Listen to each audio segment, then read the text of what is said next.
A very good morning to everyone. A warm welcome to all the participants who are attending this international seminar on COVID-19. Before I proceed with my presentation, I would like to give a brief introduction of myself and my co-presenter. I am Dr. Sunil Kumar Vajpayee, Professor of Chemistry in Government Science College, Jabalpur. This is situated in the state of Madhya Pradesh in India. My co-presenter Dr. Manjula Vajpayee, she is also working in the same institution. Dear friends, today the whole world is fighting against this COVID-19 pandemic, and we can see that almost 1 million of people have been killed and a greater number of population is suffering from infection of this coronavirus. Now my presentation will be focused on chemical aspect of this coronavirus. So I start here with structure of coronavirus. Now in this slide you can see that there are pink colored spikes around the surface of coronavirus. Now these spikes are known as spike proteins. Actually they are made up of proteins. So we will call them spike protein. Then we have membrane protein, then envelope is there. Then within the core of the coronavirus we have RNA and N protein. Now let us focus on spike protein or spike glycoprotein. Actually spike protein, this is the most dangerous part of coronavirus. And whatever infection takes place within the human body, when this virus has entered into body, it is all because of this spike protein. Now this spike protein actually it is made up of glycoproteins. What are glycoproteins? They are proteins which contain oligosaccharide units and amino acid side chains.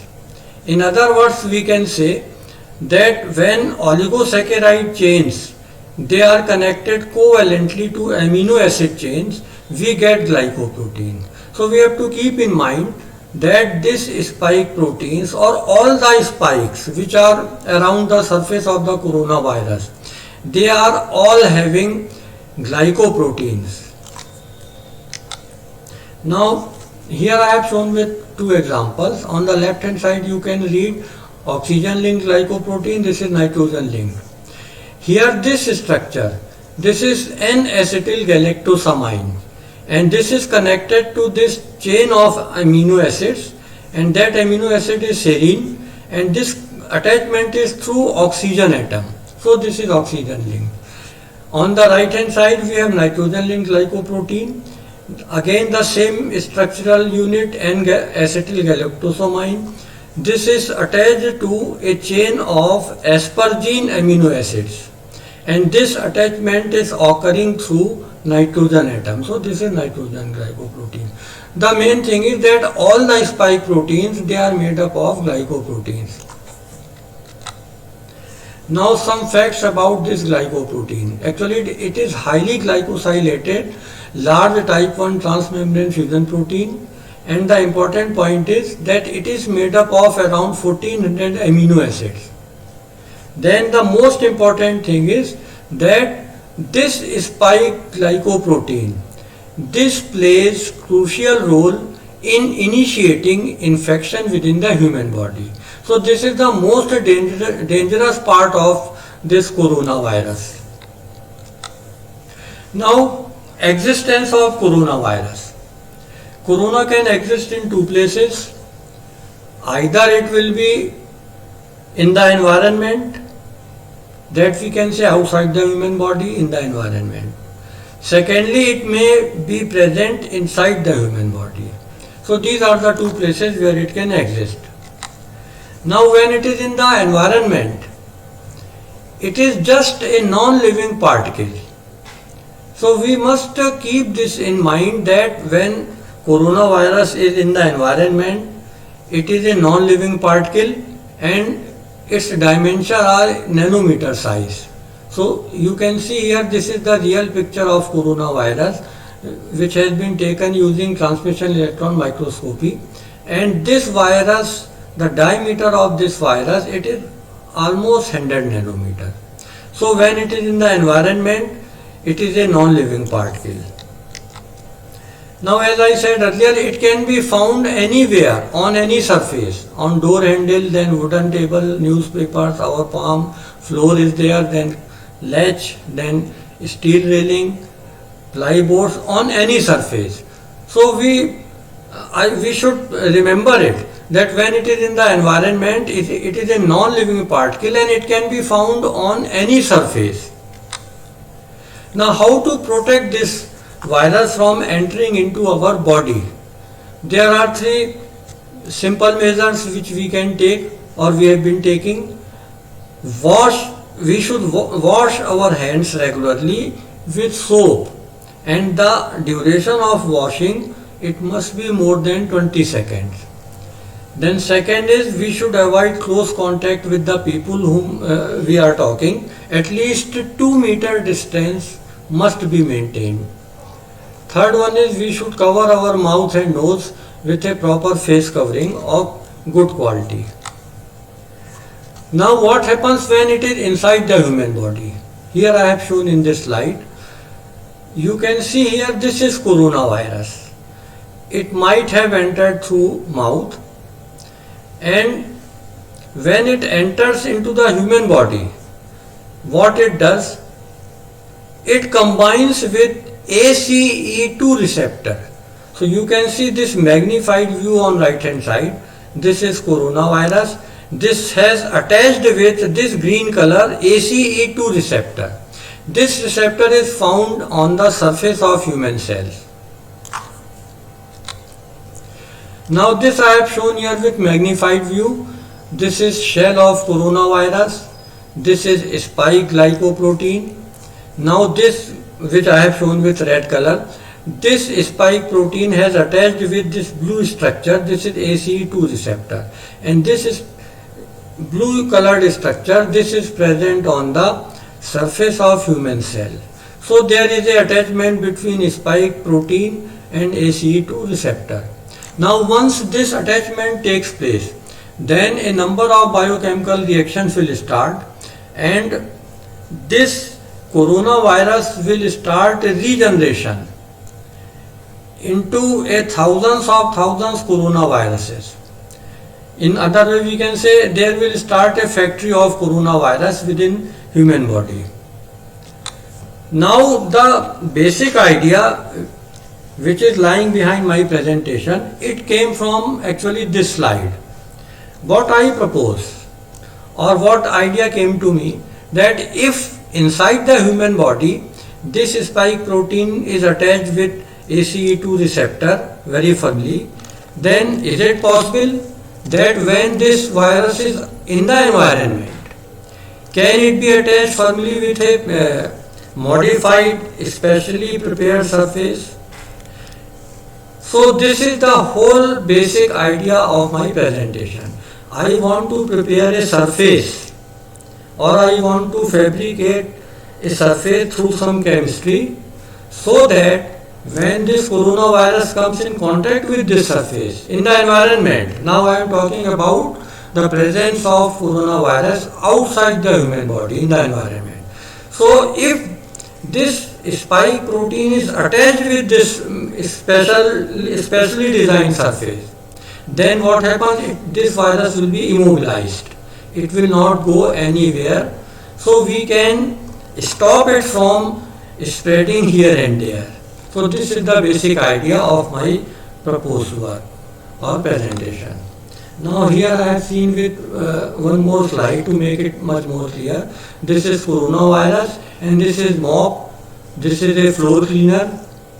It is made up of cotton fibers. You can see here.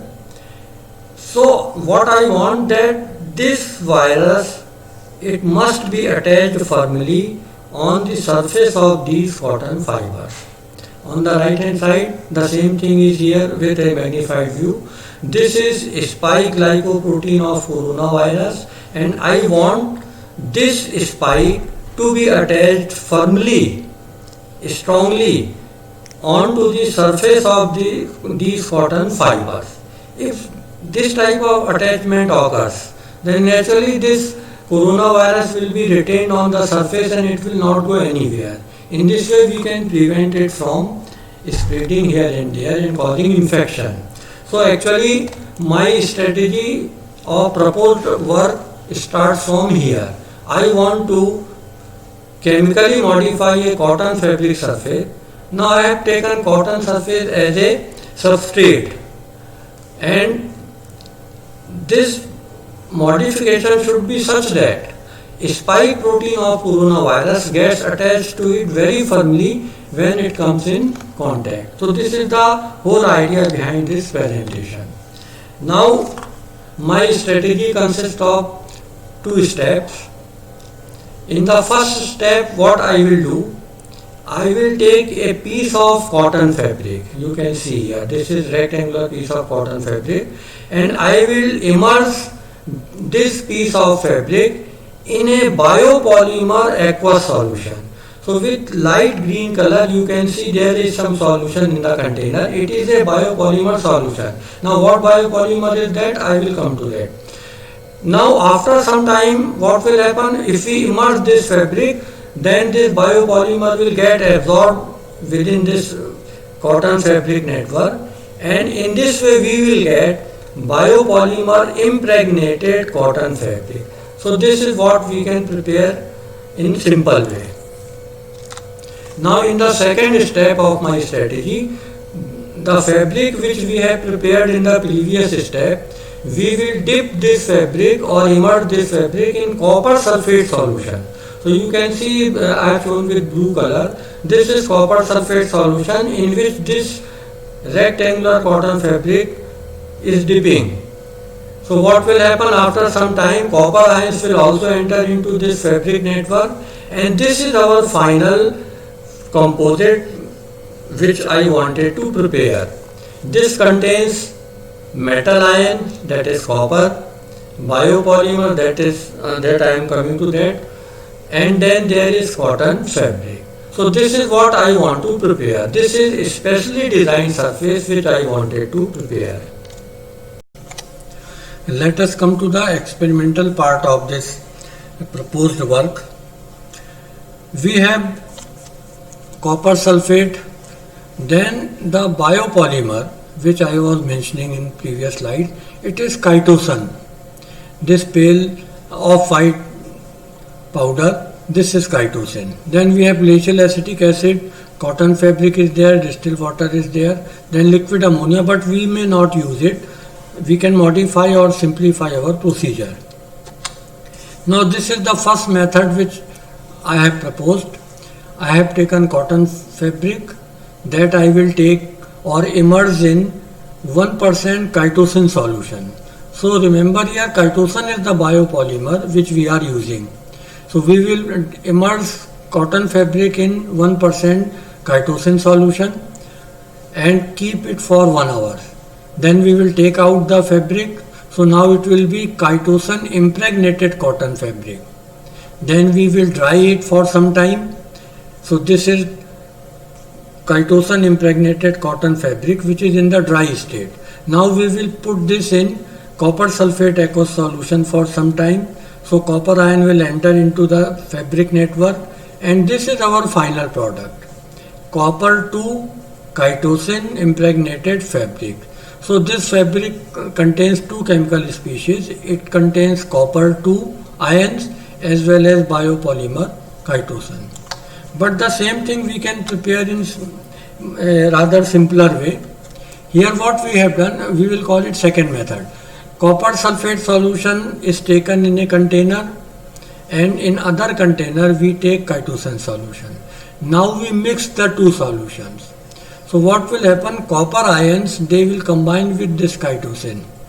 I will come to that in later part, and we will get copper bound chitosan solution. Now we will fill this solution in a sprayer, and then we can spray this solution on a piece of cotton fabric for some time, and then we dry it. So this is the same product which we are going to get, copper to chitosan cotton fabric. So we have got two methods by which we can prepare this copper to chitosan fabric. Now finally, what is going to happen? This is the composite fabric which we have prepared. Just I mentioned two methods. It contains copper 2 ions. This is spike glycoprotein of coronavirus, and everybody, most of us know that proteins contain amino acids and amino acid contains nitrogen atoms. So we have got nitrogen atom in these spikes as a constituent, and this is the fabric which contains copper 2. So now what I propose a strong interaction between this nitrogen to this copper. When this virus or this spike comes in contact with this fabric, so if this type of attachment takes place, and of course it is a chemical attachment, then naturally the coronavirus will be fixed on the surface of this fabric which we have prepared, and it will be immobilized, inactivated, it will not go anywhere. In this way we can stop spreading of this coronavirus. Now something about biopolymer chitosan. Actually this is a semi-synthetic polymer, means it is not naturally occurring polymer. To some extent we can say it is obtained from natural polymer. Here I have mentioned here, it is obtained from a natural polysaccharide chitin by its deacetylation. This is some sort of chemical reaction. It takes place in the presence of a strong alkaline medium at 80 to 90 degrees Celsius. So actually we have chitin as natural polysaccharide, and after chemical modification of this chitin we will be getting chitosan. So that is why we are calling it semi-synthetic polymer. Now chitin is primary compound of cell walls of fungi and exoskeletons of arthropods. Now this is the structure of chitosan. Now you can see here this whole entity, this is called D-glucosamine, and it contains NH2 or amino group. This structure, this is called N-acetyl D-glucosamine. Now these two units, D-glucosamine and N-acetyl D-glucosamine, they are connected with each other through this 1,4 linkage, which we call beta 1,4 linkage. So this is structure of chitosan, and the most important thing is that within this structure we have NH2 or amino group, and this amino group contains nitrogen, which we will be using for attachment. Now the question is why we have selected chitosan for this work or this proposed work. Could not we take some other biopolymer? So the answer is here. As I just mentioned, chitosan contains NH2 group, and this NH2 group has nitrogen atom which contains 2 electrons, lone pair of electrons. It is a lone pair of electron. Now these 2 electrons, they can coordinate with copper ions which are present in the fabric. So the purpose of taking chitosan is now very simple. We can say in one sentence like this, that it contains NH2 group which is having nitrogen, and this nitrogen has 1 lone pair of electron, and that electron can, these 2 electrons can be donated to copper 2 through chemical bond formation. It is shown by arrow. Now reason for selecting copper ion. Could not we take some other metal? So why we have selected copper ion, which I have shown here in this slide, and I have skipped some chemical part of this or chemistry part of this. There will be hybridization and so many things that I have skipped. This is copper 2 ion. This contains 4 binding sites. Binding sites means where some other molecule can attach.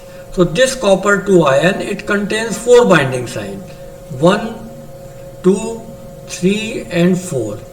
Now these are available binding sites where any molecule can come and get attached. So here I have mentioned here binding sites shown by arrow. So these are the binding sites which are present in copper 2 ions. Let us try to understand the mechanism involved in formation of this composite fabric. This I have shown here. Now it contains 2 chemical species. Copper 2 ions are there, then biopolymer chitosan is there, and this is a cotton fabric. Now let us come to the most important aspect through which we can understand what is happening within this cotton fabric. Copper 2 ion, it has got 4 binding sites. As I discussed in previous slides, these 4 binding sites, these are available for attachment.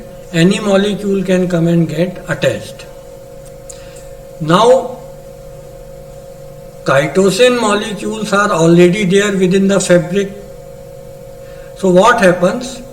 Chitosan molecules, they attach with copper 2 ion through their nitrogen atom, as I have discussed in the previous slide. So this binding site is now fully occupied. Nitrogen atom present in this chitosan molecule, it has already attached with this copper 2.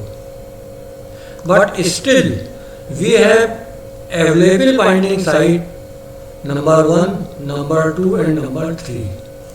So what I propose, that if coronavirus comes in contact with this copper 2 ion, then since now we are familiar with the fact that spike protein of coronavirus, it contains nitrogen atom. So through this nitrogen atom, this spike protein can bind with this binding site. Similarly, another spike protein, it can bind to this copper 2 and occupy this second available site. Similarly, the third vacant site of copper 2, this can be occupied by spike protein through its nitrogen atom. So in this way, now we can summarize in like this. Within the fabric we have copper 2 ions. These ions have 4 binding sites, but one site is already occupied by chitosan molecule, which is also present in the fabric, and that attachment has occurred through its nitrogen. And these 3 binding sites, they are still lying vacant. On these 3 sites, coronavirus, when it is come closer to this copper ion or fabric, spike protein can be attached here, here, here, and this attachment will occur through nitrogen atom present in this spike protein. Now here I have shown much more clear pictures of the same thing. You can see this is a picture of cotton composite fabric.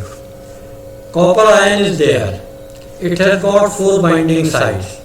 One site is occupied by chitosan chain. Now you can see these are the structural units of chitosan chain, and this contains NH2 group within the chitosan chain.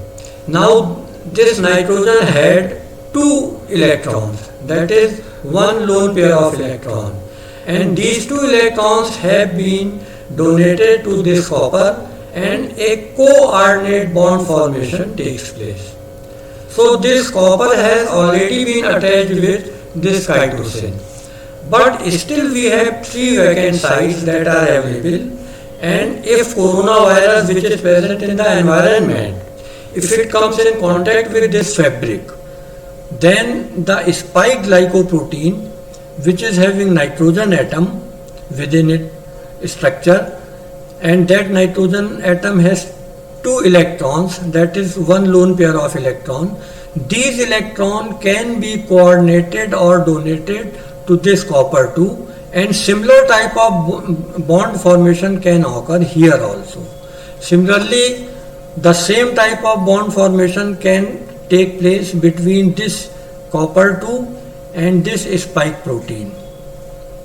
And similarly, one spike protein, it can be attached and occupy this vacant active binding site through this nitrogen. So remember, this binding only takes place when nitrogen has got two electrons, and these two electrons, which we call lone pair, they are donated to this copper. And in this way, this type of bond takes place. This bond is known as coordinate bond. So spike protein can be coordinated with this copper, spike protein can be coordinated with this copper and with this copper. In this way, or at three sites, coronavirus spike protein can get attached, and one site is already having its attachment with chitosan chain. Now this is how I summarize it. This is the cotton fabric which I prepared using chitosan and copper 2 ions, both are there. Now this copper 2 had 4 active binding sites which I discussed. Now one site is already occupied by chitosan chain through its nitrogen or through its amino group, and these 3 vacant sites which are available, they can be occupied by spike protein of coronavirus. In this way, this fabric has capacity or ability to bind with spike protein of coronavirus. So once this attachment takes place, since this is a chemical bond formation, the virus cannot leave this surface and go anywhere. In this way, we can stop it from spreading. Now, possible uses of this composite fabric. This can be used in window curtain, ventilation cotton net, in mop, in door matting, and in so many other surfaces where there is possibility of deposition of coronavirus in the environment. Finally, I am thankful to all the participants and audience who listened to me attentively with full concentration. My thanks go to my co-presenter Dr. Manjula Vajpayee. Though she was not here at the time of recording because of some unavoidable circumstances, but she helped me a lot in preparation of slides. I am also thankful to all my family members for providing me moral support, and my special thanks go to my son-in-law Mr. Ashish, my daughter Shivani, and my research scholars Mr. Ashish Mehere and Ms. Deepika Dubey for providing me technical support. Otherwise, this recording would not be possible. And finally, I am also very much thankful to organizer of this seminar that they have given me an opportunity to share my views with you all. Thanks everybody.